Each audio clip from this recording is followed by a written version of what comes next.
Tel un berger qui regroupe ses brebis à l'annonce d'une tempête, le président de la République veut à tout prix garantir la quiétude et le développement du pays en utilisant le dialogue franc comme instrument. Dès 10 heures ce lundi, les premières délégations étaient déjà dans le mur du Palais de la Nation pour prendre part aux consultations annoncées par le garant de la Nation. La délégation de la Commission électorale nationale indépendante, conduite par Corneille Nangaa, est la première à être reçue par le chef de l'État, Félix-Antoine Tshisekedi Tshilombo. Après près d'une heure de discussion sans langue de bois, les voilà ressortir de la salle de réunion sans échapper à la vigilance de médias. Monsieur le Président, en cas de dissolution de l'Assemblée nationale, est-ce que la CENI est prête à organiser des élections anticipées et combien ça coûterait? En cas d'absence d'une institution ou bien d'une institution élective, il appartiendra à la CENI d'organiser les élections. Tout de même, aujourd'hui, la question qui peut se poser, est-ce que l'équipe Nangaa est-il encore légitime pour organiser de telles élections? Ça fait aujourd'hui parmi les éléments du schéma critique préparatoire en disant il faut le plus rapidement possible désigner les nouveaux membres de la CENI qui vont faire les études et décliner les chiffres, par exemple, en disant ça coûterait autant. Les consultations vont alors se poursuivre avec le Conseil national de suivi des accords CNSA.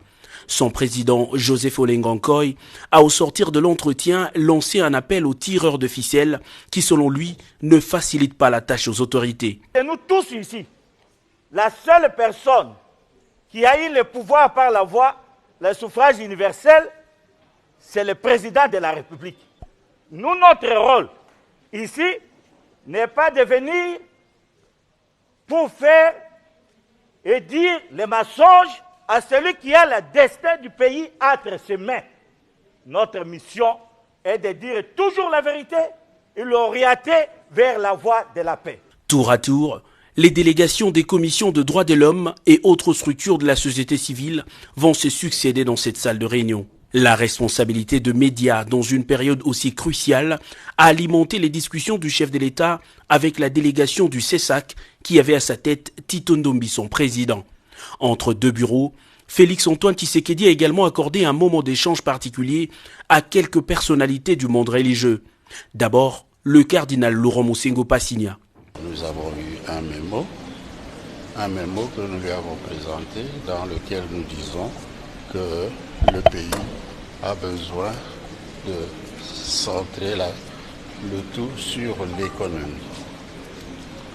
L'économie pour tout homme, pour le développement du pays, l'économie pour que le peuple puisse avoir de quoi manger, le peuple puisse augmenter sa santé, en sagesse, etc.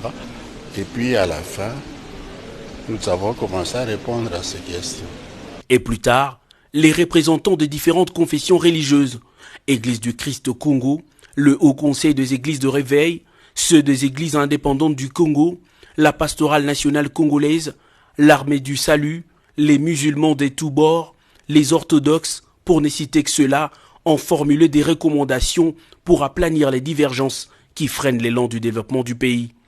La question électorale était aussi à l'ordre du jour des discussions entre le président de la République et le représentant de la Commission d'intégrité et médiation électorale. Des nombreuses structures comme celle de la société civile électorale et l'organisation du suivi du processus électoral ont eu également leur moment privilégié d'échange avec le chef de l'État. Les consultations ne font que commencer et pourtant le carnet des notes du président de la République est déjà presque rempli.